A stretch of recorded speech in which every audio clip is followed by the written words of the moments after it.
여기서 서울이 멀지 않습니다. 전쟁이 일어나면은 불바다가 되고 말아요. 불바다가 되고 말아요. 아니 지금 성 선생도 아마 살아나기 어려울 게예요. 아니 아마 초토화해 버리고 남반부를 해방할 것이다.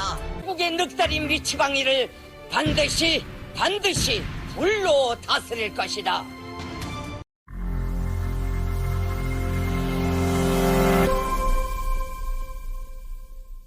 현재까지도 이어지는 북한의 위협적인 도발적 발언. 북한의 도발은 언제 처음 시작된 것일까요? 많은 사람들이 6.25 전쟁이라고 생각할 테지만 북한의 첫 도발은 예상외로 광복 직후부터 시작되었습니다. 1945년 8월 일본의 무조건 항복선언으로 광복이 찾아왔습니다. 한반도는 감격으로 들끓었지만 온전한 해방은 아니었습니다. 38도선으로 북쪽은 소련군이, 남쪽으로는 미군이 들어오면서 한반도는 둘로 나누어지게 되었습니다. 두 점령국가의 작전 지역 구분을 위해 38도선이 처음 그어졌습니다. 1945년 12월 15일 미국, 영국, 소련이 모인 모스크바 3상회의에서 한국의 신탁 통치가 결정되었습니다. 하지만 일제 식민지에서 36년 만에 벗어난 국민들은 이를 받아들이지 못했습니다. 그런데 소련의 지시를 받은 박헌영과 그의 세력들이 신탁 통치를 연합국 연조로 봐야 한다며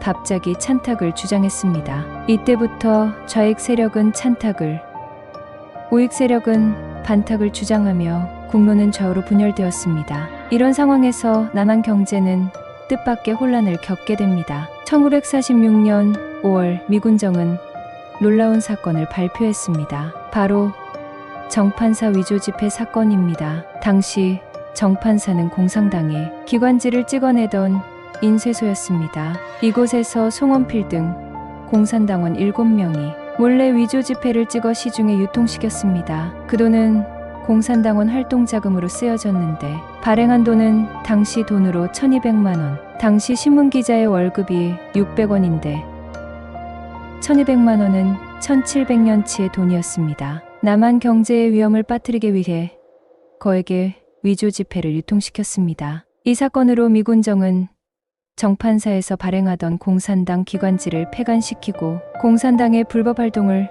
규제하기 시작했습니다. 동시에 박헌영 및 공산당 간부에 대한 체포령도 내려졌습니다. 미군정의 대대적인 체포에 공산당원들은 지하로 숨어들었습니다. 궁지로 몰린 박헌영은 북한 해주로 월북하게 되었고 월북한 박헌영은 이때부터 테러는 테러로 피는 피로 갚지 않은 노선으로 변경하고 남로당을 통해 각종 도발을 제시하기 시작했습니다. 당시 북한에는 소련 군정을 등에 업은 김일성이 등장해 정치 세력을 키워나가고 있었습니다. 김일성은 1946년 2월 정부 역할을 하는 북조선임시위원회를 조직하고 위원장으로 선출돼 행정부를 장악하게 되었습니다. 또한 박헌영과 함께 부상몰수, 무상분배, 산업시설, 국유화 정책 등을 내세워 북한 주민들의 지지도 얻어나갔습니다. 그러면서 한반도 공산화를 위해 남한 도발을 계속 제시했습니다. 1946년 9월 창덕궁에서 괴한 3명이 이승만 박사를 권총 저격한 사건이 발생했습니다. 다행히 미수에 그쳤지만 이는 시작을 알리는 도발이었습니다. 얼마 지나지 않아 수도경찰청 경무총감인 장택상을 겨냥한 수류탄 테러가 벌어졌습니다. 또한 미군정청 경무부장인 조병욱 역시 수류탄 테러 위협을 당하는 등 주요 인사들의 암살 위험이 잇따랐습니다. 이들을 조사한 결과 범인들은 조선공산당 일원이거나 그 산하 단체에서 벌인 요원들이었다. 모두 김일성, 박헌영이 지시한 테러들이었습니다. 그들은 대대적인 폭동 시위도 지시했습니다. 1946년 9월부터 지역마다 파업이 이루어지면서 25만 명의 전국 노동자가 가담한 시위로 발전하게 되었습니다. 당시 한반도는 물가 폭등, 생필품 부족으로 서민들이 기아에 흔들리고 있었습니다.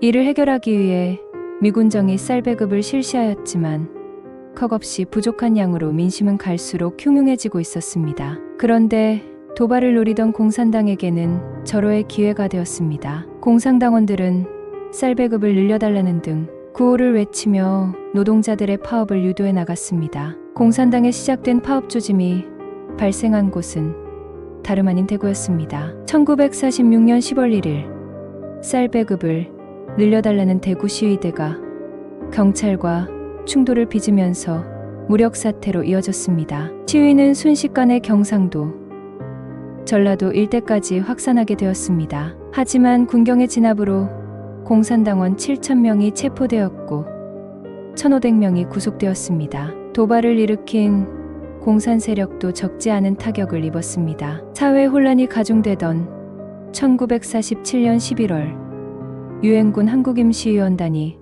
한국에 입국하였습니다. 한반도의 통일정부를 수립하기 위해 총선거를 실시하기로 제시하기 위한 것이었습니다. 그러나 적화통일을 꿈꾸던 북한은 유엔군 임시위원회가 38도선 이북으로 들어오는 것을 거부했습니다. 어쩔 수 없이 미국은 유엔에 가능한 지역만 선거를 하자고 제안했고 그 결과 남한 단독 선거가 결정되었습니다. 선거일은 5월 10일이었습니다. 이에 남로당은 대대적인 무력 투쟁 지령을 내렸습니다. 미군정에서 특별 경계령을 내릴 정도로 공산당의 선거 방해 공작은 격렬했습니다. 공산당원들은 선거운동이 시작되자 사제 폭탄과 수류탄을 곳곳에 투척하고 선거에 참여한 사람들에게는 테러와 암살을 시도했습니다. 남한 단독 선거와 대한민국 정부 수립을 막기 위해 온갖 도발을 자행했습니다. 도발은 제주도에서 일어났습니다. 310명의 좌익무장대가